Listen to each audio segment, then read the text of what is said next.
We say to these things, there's still cancer.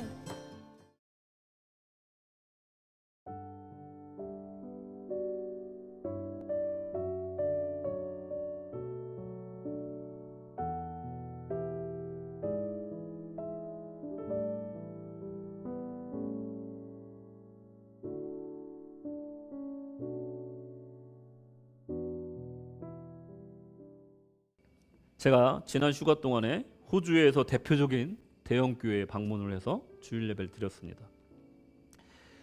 뭐 얘기 안 해도 알만한 교회인데 뭐 잘 정돈된 교회와 멋진 현대식 건물, 교회 건물, 그리고 웅장한 음향 시스템이 조화된 아주 아름다운 교회였습니다. 예배를 드리는 모든 사람들의 얼굴이 밝아 보였고요. 그리고 교회당으로 들어가는 사람들의 얼굴이 평안해 보였습니다. 어떤 이들은 진지하게 찬양을 하고 눈물을 흘리기도 하고, 또 말씀이 전파될 때는 정말로 심각한 표정으로 말씀을 잘 받고 있는 것을 보고, 또 저 또한 예배의 은혜를 받고 예배를 잘 드리고 나왔습니다. 근데 예배 드릴 때 문제가 없었어요. 예배를 드리고 나서가 문제였습니다. 내 마음속에 어떤 미션이나 다짐이 올라오지가 않는 거예요. 어떤 헌신이나 부담감이 없어서 뭐 그냥 마음이 너무나 가벼운 거예요. 방문자로서 예배를 잘 드리다 갑니다, 이런 마음으로 예배를 드려서 그런가 봐요. 말씀과 찬양, 예배 순서 아무런 문제가 없었습니다.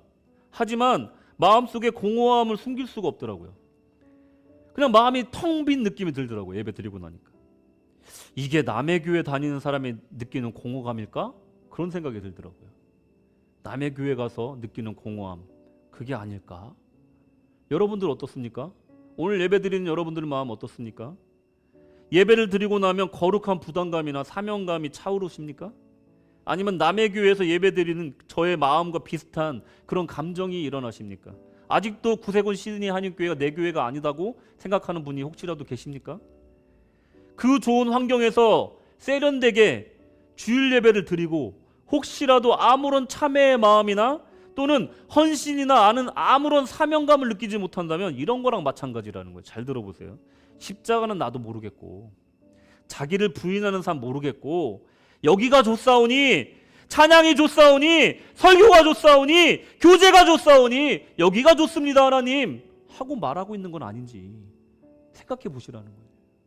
왜 여기를 보내셨을까요? 우리 하나님께서 여러분들을 그 자리에 왜 보내주셨을까요? 성찰해 봐야 된다는 겁니다. 우리가 꼭 생각해야 될 거는요, 예배 장소에 왔으면요, 나에게 하나님이 뭐라고 말씀하신지 그 메시지를 정확히 받으셔야 된다는 거예요. 각자 다를 겁니다. 하나님께서는 이렇게 말씀하고 계시고 하나님의 계획은 이건데 나는 다른 길로 가고 있지 않은가 항상 성찰해 봐야 된다는 겁니다.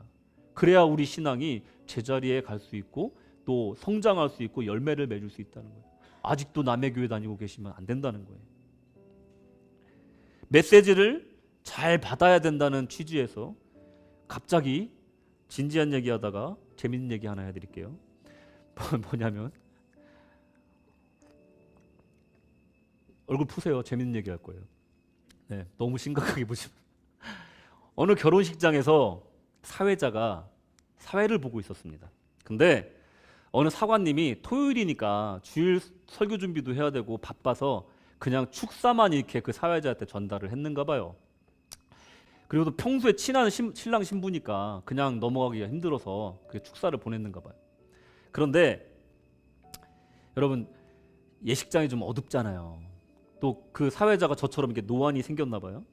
이렇게 보다가 원래 주신 말씀은 요한일서 4장 18절이에요. 보여주시겠어요? 다 같이 읽겠습니다. 시작. 사랑 안에 두려움이 없고 온전한 사랑이 두려움을 내쫓나니 두려움에는 형벌이 있음이라. 두려워하는 자는 사랑 안에서 온전히 이루지 못하였느니라. 얼마나 은혜스러운 말씀입니까? 결혼식에 딱 맞는 말씀이죠. 예, 결혼이 얼마나 무서운데요. 예, 사랑 없이 못합니다. 근데 이분이 잘 못 본 거예요. 이 요한일서를 요한복음으로 읽은 거예요. 뭐라고? 요한복음 4장 18절이 뭔지 아십니까? 보여주시겠어요? 다 같이 읽겠습니다. 너에게 남편 다섯이 있었고 지금 있는 자도 내 남편이 아니니 내 말이 참돼도 돼. 결혼식장이 엉망진창이 됐습니다. 이쪽은 웃음바다가 됐고 부모님석에서는 아주 그 탄식의 소리가 나오기 시작했어요. 어찌 수습이 돼서 결혼식이 잘 맞춰졌대요. 너에게 남편이 다섯이 있었고 이 말을 듣고 깜짝 놀란 거예요. 여러분, 메시지를 잘 받아야 되는 이유가 여기 있는 겁니다.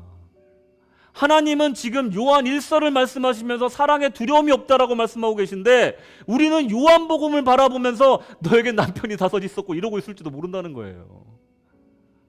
설교를 잘 들어야 되는 이유가 거기 있다는 겁니다. 우리가 영성생활을 똑바로 해야 되는 이유가 바로 거기 있다는 거예요. 잘 들고 잘 분별해야 된다는 거예요. 여러분 이거 써먹으십시오. 예, 이게 빵빵 터지더라고요. 예, 효과 좋았습니다. 여러분, 주님은 십자가와 구원을 이야기하고 계세요. 베드로는 여기가 조사원이 하고 있는 겁니다.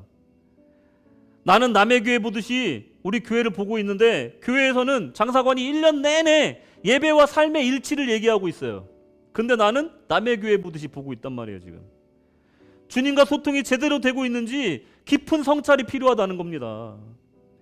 교회에서 목양의 방향을 설정할 때, 목회의 방향을 설정할 때, 새로운 사역을 시작할 때, 또 개인적으로 교회를 옮기거나 선교단체에 가입할 때 등등 은혜 받고 주의 일 시작할 때 감정적으로 즉흥적으로 하면 안 된다는 것을 우리가 베드로를 통해서 배울 수가 있는 겁니다.